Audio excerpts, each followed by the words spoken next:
Welcome to the deep dive. We're going to be diving into text embeddings today, going all the way from those early word vectors to some really cutting-edge stuff. Yeah, definitely. Like E5 and contextual document embeddings.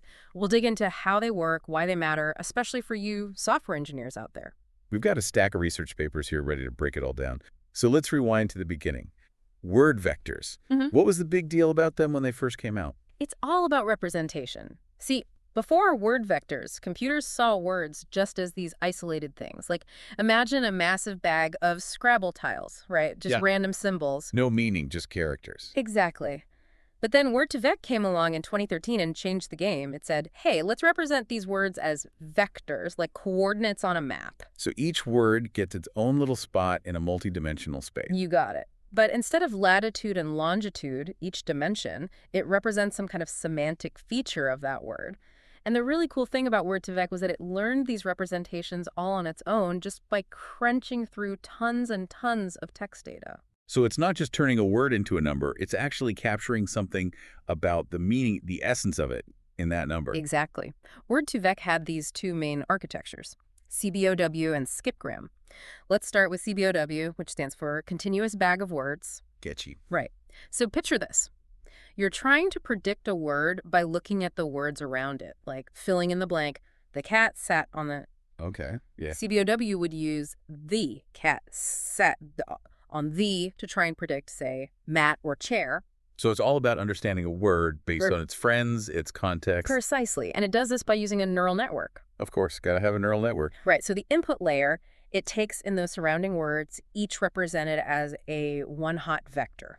And just a quick reminder for our listeners, a one-hot vector, it's basically a long string of zeros and then a single one to mark the word's position in, our giant vocabulary list. Exactly. And those one-hot vectors, they get fed into this network, which has a hidden layer that's way smaller than the input layer.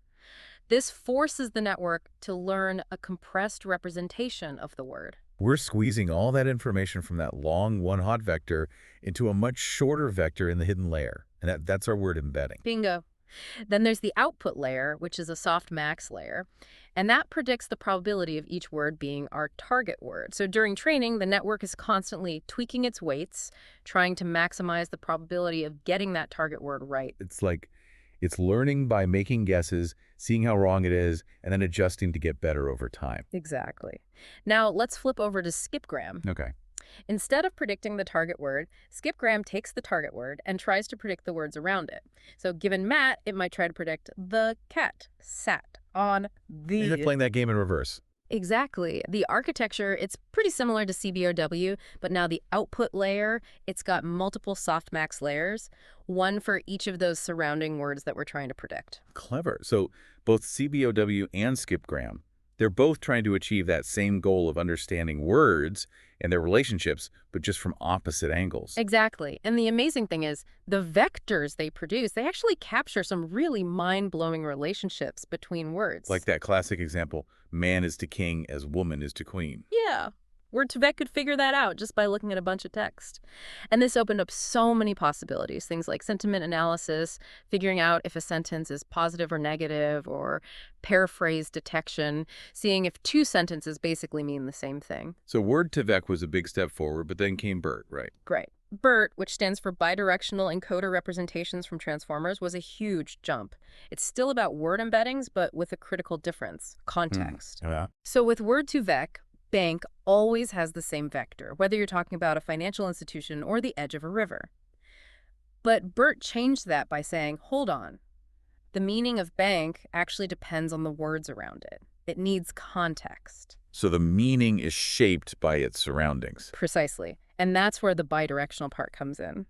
BERT looks at the words both before and after the target word to really understand its meaning in that specific sentence. So it's like BERT is reading the sentence forward and backward at the same time. You got it. And this was different from those earlier models that only process text in one direction. Interesting. How does it even do that? Read forward and backward? BERT uses this powerful thing called a transformer network. Okay. And transformers rely on something called an attention mechanism. Attention mechanism. Yeah, it lets them focus on the most important words in a sentence when figuring out the meaning of another word. Oh, so kind of like how our brains would naturally focus on certain keywords to get the gist of what someone's saying. Exactly. So this attention mechanism in transformers, it calculates these things called attention weights between words.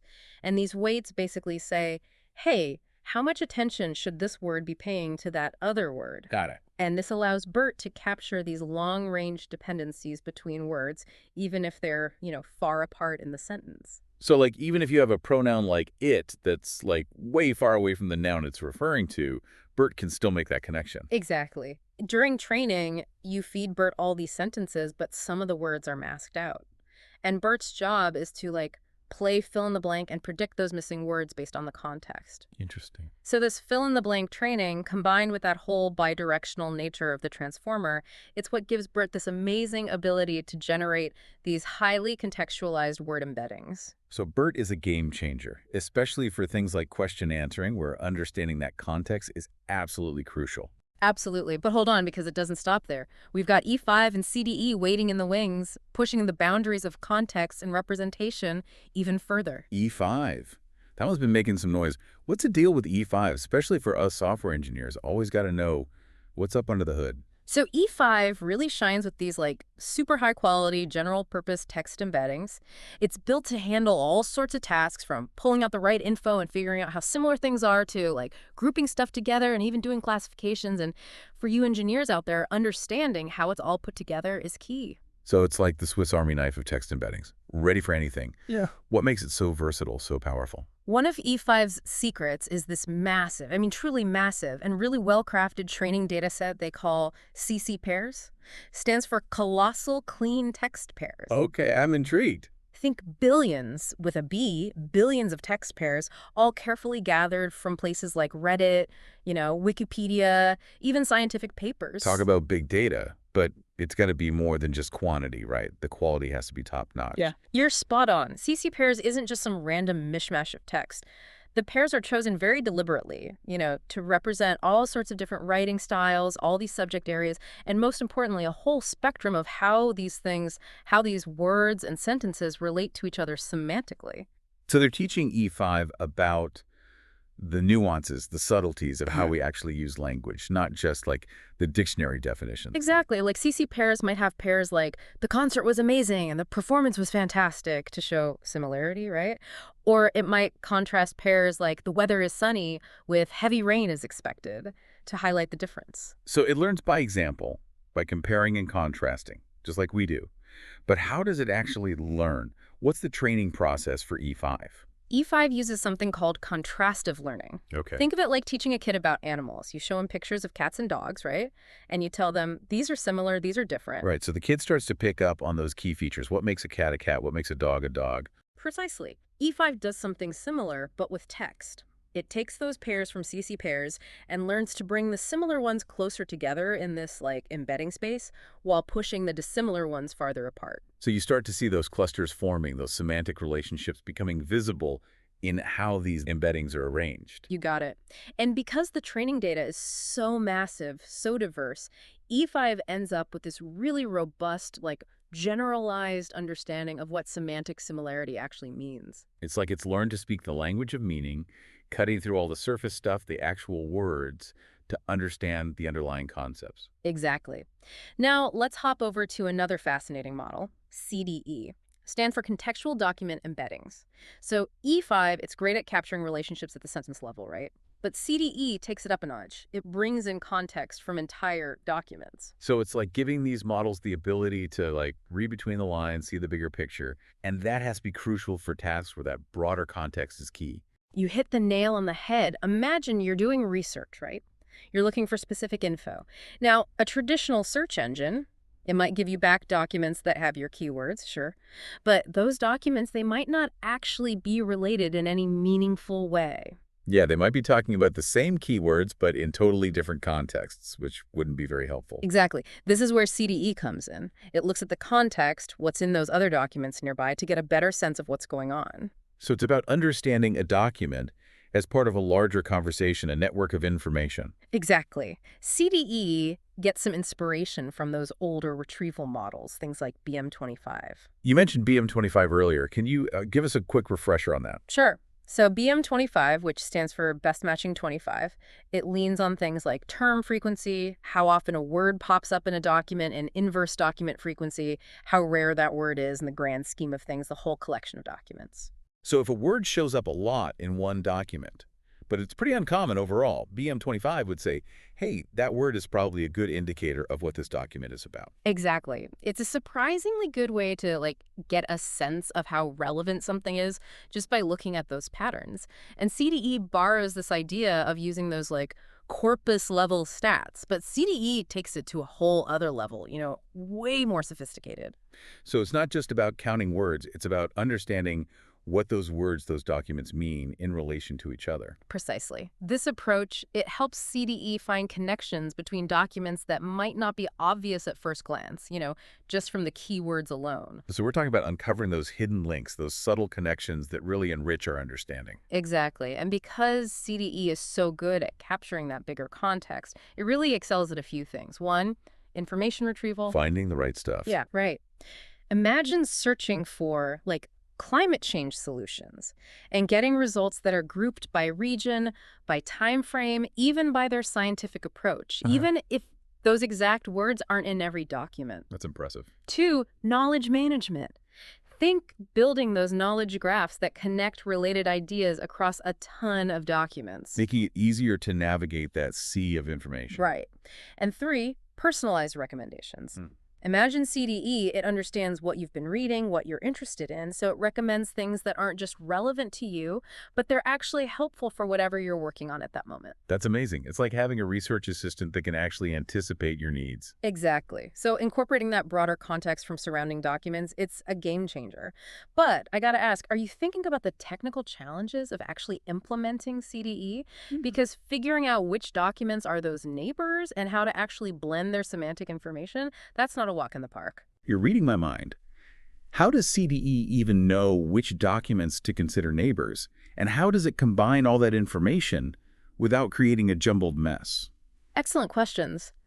Identifying neighbors, it can be as simple as matching keywords, or it can get really complex using things like pre-trained text embeddings, like those we've been talking about, to figure out that semantic similarity. So CDE could actually leverage something like BERT or E5 to figure out which documents are the most semantically similar, making them good neighbors. Exactly. And once you've got those neighbors, CDE needs a way to actually bring in their semantic content, right? Right. And a common method is using an attention mechanism, just like we talked about with BERT. It lets the current document pay attention to the important parts of its neighbors. So it's not just blindly copying everything. It's about being selective, choosing those pieces of information that actually add value. Exactly. That selective attention, it makes sure that the added context actually helps. It enriches the representation of our current document without, throwing in irrelevant stuff. Really smart. CDE sounds like a massive leap forward in how we deal with information. But before we get too carried away, let's take a step back and talk about how we even measure how well these models work, How do we know if E5 or CDE is truly better than something like, let's say, word2vec or BERT? I mean, we need some way to compare apples to apples, right? So how do we know which of these models is like the star quarterback of text understanding? How do we measure how good they actually are? Benchmarks. They give us a fair way to size up these models, see how they stack up against each other on different tasks. Okay, so instead of like a foot race, we have things like, what was it, clustering, retrieval, and Semantic textual similarity. right.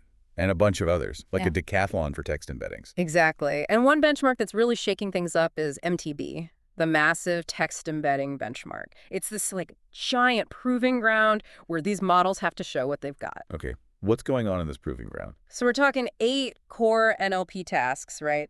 And a whopping 58 data sets just for English. Wow, 58. That's a lot of data. Yeah, it's designed to cover the kind of challenges these models face in the real world.